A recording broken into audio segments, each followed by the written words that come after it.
Welcome to my YouTube channel. आज मैं आपको इस वीडियो में सनाए व बदाए समझाऊंगी, जो कि किसी भी कॉम्पिटिटिव एग्ज़ाम के लिए बहुत इंपॉर्टेंस रखता है। पर वीडियो को स्किप मत करना, बहुत इजीली बहुत आसान लफ्ज़ों में मैं आपको समझाऊंगी। तो पहले ये जान लो कि सनाए व बदाए है क्या।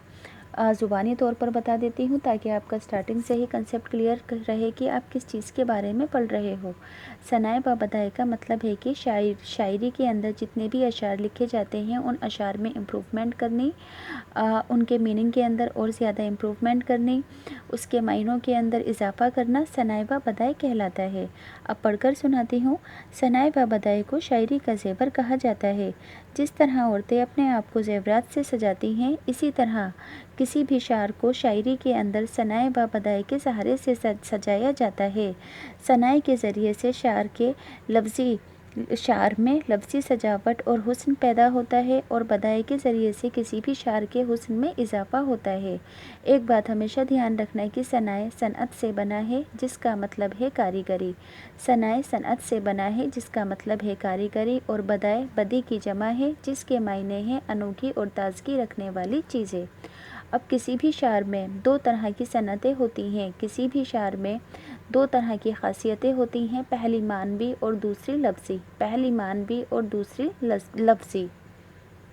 अब शार को जिन जिन चीज़ों के सहारे से सजाया जाता है सनाया व बदाया के अंदर, वो चीज़ समझाने जा रही हूँ। तो सबसे पहले किसी भी शार के अंदर तशबीह दी जाती है। तशबीह देने का मतलब होता है कि दो चीज़ों को आपस में मिलाकर उनकी खूबी को बयान करना। हमेशा ध्यान रखना कि तशबीह देने का मतलब क्या है। एक चीज़ को दूसरी चीज़ से तुलना करके उसकी खूबी या फिर उसकी खूबी और ख़ामी दोनों में से किसी भी चीज़ को बयान करना। तो पढ़कर बताती हूँ। तशबीह का मतलब है दो मुख्तलिफ़ चीज़ों में किसी न किसी की यकसानियत तलाश करना। तशबीह का मतलब है दो मुख्तलिफ़ चीज़ों के दरमियान किसी न किसी की यकसानियत तलाश करना। जैसे मिसाल के तौर पर चाँद अलग है, चेहरा अलग है, लेकिन चाँद सा चेहरा कहा जाए तो इसका मफ़हूम निकलता है, इसका मतलब निकलता है खूबसूरत चेहरा। इसी तरह पत्थर जैसा दिल, पहाड़ जैसी रात में भी तशबीह है। हर तशबीह के बीच में मिस्ल, मानंद, तरह, जैसा, जैसी, गोया, हो, जूँ, बेना, हूबहू यानी वगैरह जैसे लफ्ज़ आते हैं। ध्यान रखना कि तशबीह के बीच में तो जब तशबीह दी जाती है तो दो लफ्ज़ों के बीच में कौन कौन से हुर्फ आते हैं। मिस्ल, मानंद, तरह, जैसा, जैसी, गोया, जूँ, बेना, हूबहू यानी वगैरह जैसे लफ्ज़ आते हैं। अब तशबीह के अज्जा सीख लो। तशबीह के अज्जा क्या क्या होते हैं, इस चीज़ को ध्यान रखने के लिए बस आपको एक जुमला, एक सेंटेंस याद रखना है, तो तशबीह के अज्जा बहुत आसानी से आपको याद हो जाएंगे। तो इस जुमले को याद कर लो कि महमूद शेर की तरह बहादुर है। इस जुमले से ये सारे ही अज्जा आपको अच्छे से समझ में भी आएंगे और लर्न भी हो जाएंगे। मुशब्बा। मुशब्बा का मतलब है जिसे तशबीह दी जाए, यानी कि जिसकी तुलना की जाए। मुशब्बा यानी कि जिसे तशबीह दी जाए। तो इस सेंटेंस में महमूद जो है मुशब्बा है, यहाँ पर महमूद को तशबीह दी गई है। मुशब्बा जिससे तशबीह दी जाए, यानी कि जिस चीज़ से तुलना की जाए, जिस चीज़ से कंपेयर किया जाए, जिस चीज़ से तशबीह दी जाए। तो यहाँ पर महमूद को शेर से तशबीह दी गई है, शेर से मिलाया गया है, कंपेयर किया गया है, शेर से तुलना की गई है।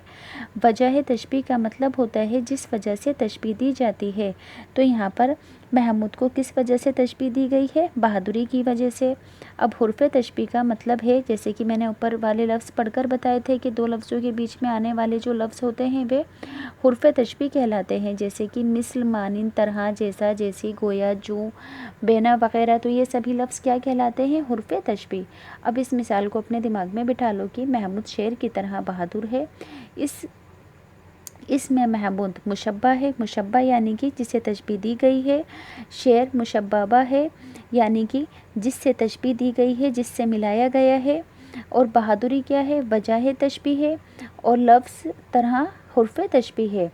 तो इतना कंसेप्ट तो आपको अच्छे से समझ आ गया होगा। اب کسی بھی شعر کے اندر استعارہ دینے کا مطلب کیا ہوتا ہے؟ استعارہ کا مطلب بھی تشبیہ دینا ہوتا ہے، مگر اس کے معنی بہت زیادہ وسعت رکھتے ہیں۔ جیسے کہ استعارہ میں مشبہ اور مشبہہ کا ذکر تو ہوتا ہے، مگر وجہ تشبیہ کو بیان نہیں کیا جاتا ہے۔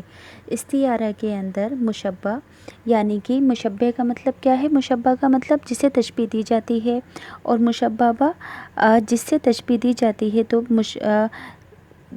دونوں ہی اس میں ہوتے ہیں، مگر تشبیہ دینے کی وجہ نہیں بتائی جاتی۔ جیسے کہ محمود شیر ہے، تو یہاں شیر کا استعارہ ایک ساتھ کئی معنی پیدا کرے گا، جیسے کہ محمود شیر کی طرح پھرتیلا ہے، یا بہادر ہے، یا خوفناک ہے، یا بھاری بھرکم ہے، یا شیر کی طرح دوسروں کا سہارا نہیں لیتا اور خود شکار کرتا ہے۔ اسی طرح کی بہت سی خوبیاں ایک ساتھ سامنے آتی ہیں۔ استعارے میں وجہ تشبیہ کی طرح حرف تشبیہ بھی نہیں ہوتا۔ استعارے میں تشبیہ دینے کی وجہ بھی نہیں ہوتی اور حرف تشبیہ بھی نہیں ہوتی، یعنی کہ دو لفظوں کے بیچ والا جو حرف ہوتا ہے، جیسے کہ طرح، جیسا وغیرہ، یہ بھی اس میں نہیں ہوتا ہے استعارے کے اندر۔ تو استعارہ اور تشبیہ کے اندر کیا فرق ہے؟ کہ استعارے کے اندر وسعت ہوتی ہے۔ جب شعر کے اندر استعارہ دیا جاتا ہے تو اس کے کئی معنی ابھر کر سامنے آتے ہیں۔ کنایہ کا مطلب ہے، کسی بھی شعر میں کنایہ کا استعمال کرنے کا مطلب کیا ہے؟ کہ بات کو پوشیدہ ڈھنگ سے شعر کے اندر کہنا، بات کو پوشیدہ ڈھنگ سے شعر کے اندر کہنا۔ جیسے کہ اس بات کو دھیان سے سمجھنا، قندیل فلک، قندیل فلک کیا ہے؟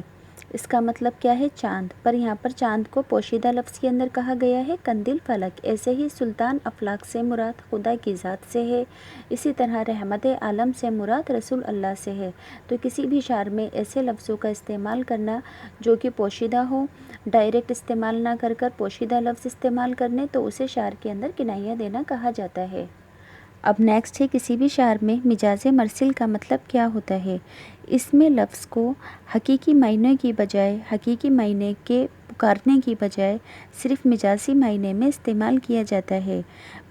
مجاز مرسل کا مطلب کیا ہے؟ کہ اس میں کسی بھی لفظ کو اس کے حقیقی نام سے پکارنے کی بجائے مجازی لفظ کے طور پر استعمال کیا جاتا ہے۔ اس ایگزامپل سے آپ اچھے سے سمجھ جاؤ گے کہ کسی بھی شعر کے اندر مجاز مرسل کا مطلب کیا ہوتا ہے۔ جیسے کہ نالا بہہ رہا ہے، ہانڈی پک گئی۔ اب یہاں پر نالا تو نہیں بہہ رہا، نالے کا پانی بہہ رہا ہے۔ ہانڈی پک گئی، یہاں پر سالن پک رہا ہے۔ مگر ان دونوں ہی چیزوں کو دیکھ کر ان کی اصل معنوں والے لفظ کا استعمال نہ کر جو مجازی معنی ہے، جو اس کا مجاز ہے، جیسے کہ نالا بہہ رہا ہے تو نالے لفظ کا استعمال کیا گیا۔ اب ہانڈی پکتی ہوئی دکھ رہی ہے کھانا اس میں، تو یہاں پر ہانڈی لفظ کو بول دیا گیا۔ تو ان دونوں مثالوں میں نالا ہانڈی سے مراد پانی اور سالن سے ہے، تو اس کا مطلب کیا ہوگا؟ مجاز مرسل کا مطلب ایسے لفظ ہیں جن کے حقیقی معنوں کی بجائے صرف مجازی معنوں میں کسی بھی شعر کے اندر استعمال کیا جاتا ہے۔ اب مبالغے کا مطلب کیا ہوتا ہے؟ کسی بھی شعر کو بڑا چڑھا کر پیش کرنا مبالغہ کہتے ہیں۔ اس کے لیے میں 3 ایگزامپل پڑھ کر بتاتی ہوں۔ گرمی سے مضطرب تھا زمانہ زمین پر، بھن جاتا تو جو گرتا تھا دانہ زمین پر۔ گر چشم سے نکل کر ٹھہر جائے راہ میں، پڑ جائے لاکھ آبلے پائے نگاہ میں۔ پانی تھا، آگ گرمی روزے حساب تھی، ماہی جو سیخ موج تک آئی کباب تھی۔ تو ان تینوں ہی اشعاروں کے اندر باتوں کو بڑا چڑھا کر بیان کیا گیا ہے۔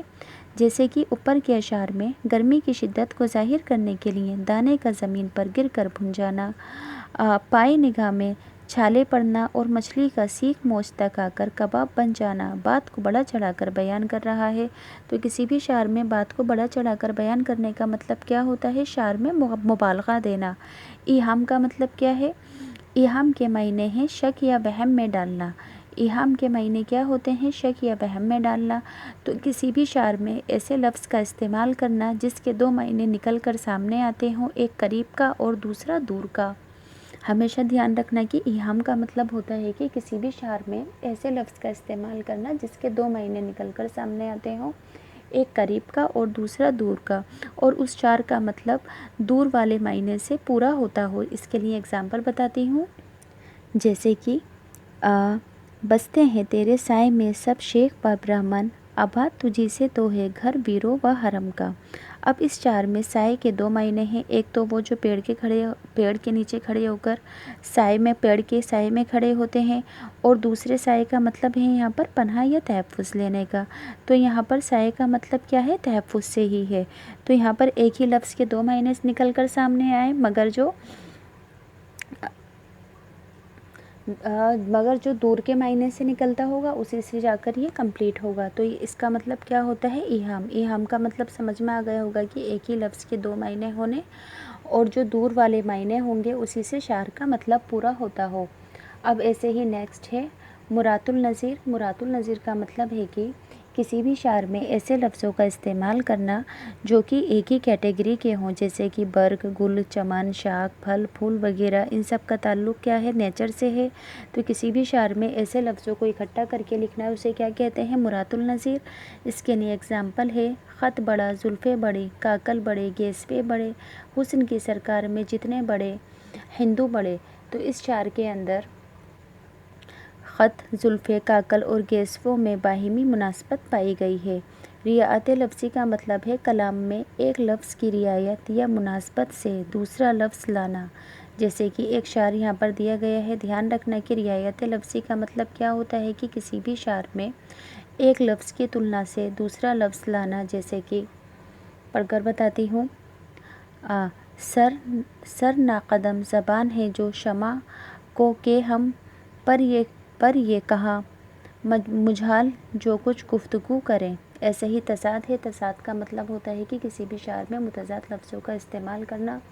जैसे कि यहाँ पर एक एग्ज़ाम्पल है तूले गम हयात से घबराना, ए जिगर ऐसी भी कोई शाम है जिसकी सहर ना हो। तो यहाँ पर शाम और सहर क्या है? आपस में एक दूसरे के मुतज़ाद हैं, अपोजिट हैं। तो किसी भी शार में मुतज़ाद लफ्ज़ों का इस्तेमाल क्या कहलाता है? सनत तज़ाद। अब है हुस्न तालील। हुस्न तालीम का मतलब है कि किसी भी शार में किसी भी बात का वो रीज़न बयान करना जो कि उसका असल रीज़न ना हो, हुस्न तालील कहलाता है। ध्यान रखना कि किसी भी शार में कोई भी जब वजह बयान की जाए मगर उस वजह के अंदर जो रीज़न बताया जाएगा वो रीज़न उसकी असल वजह नहीं होगा।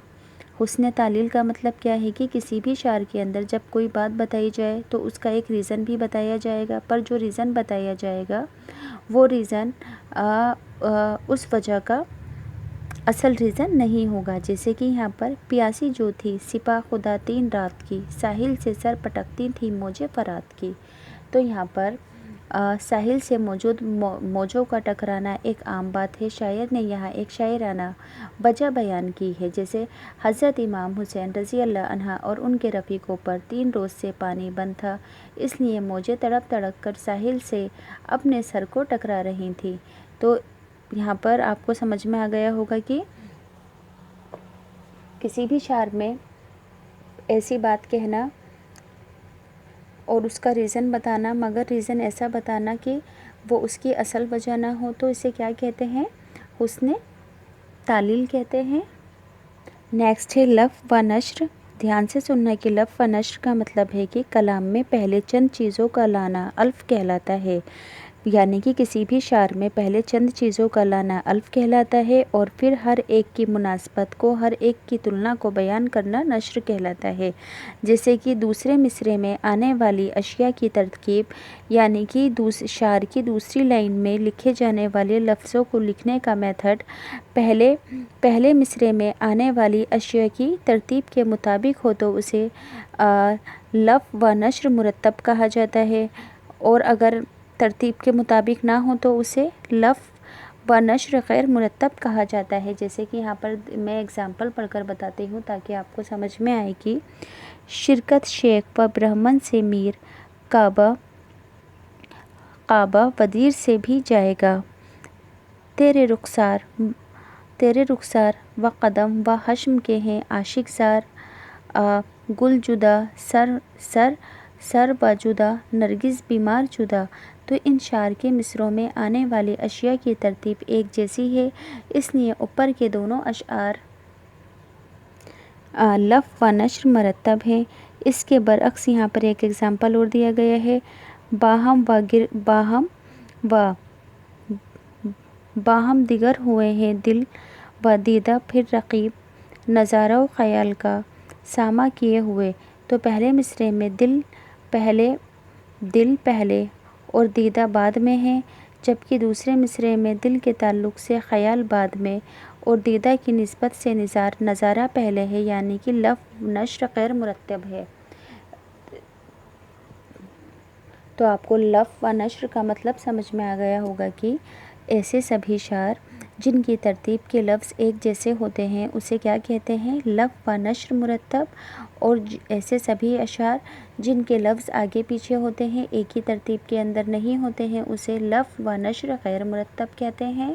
اب کسی بھی شعر میں تلميح دینے کا مطلب کیا ہوتا ہے؟ بہت ایزی سی بات ہے کہ کسی بھی شعر میں کوئی ایک ایسا لفظ بیان کرنا جو صرف ایک لفظ کو پڑھ کر ہی پوری کہانی آنکھوں کے سامنے آ جائے، تو اسے کیا کہتے ہیں؟ تلميح دینا کہتے ہیں۔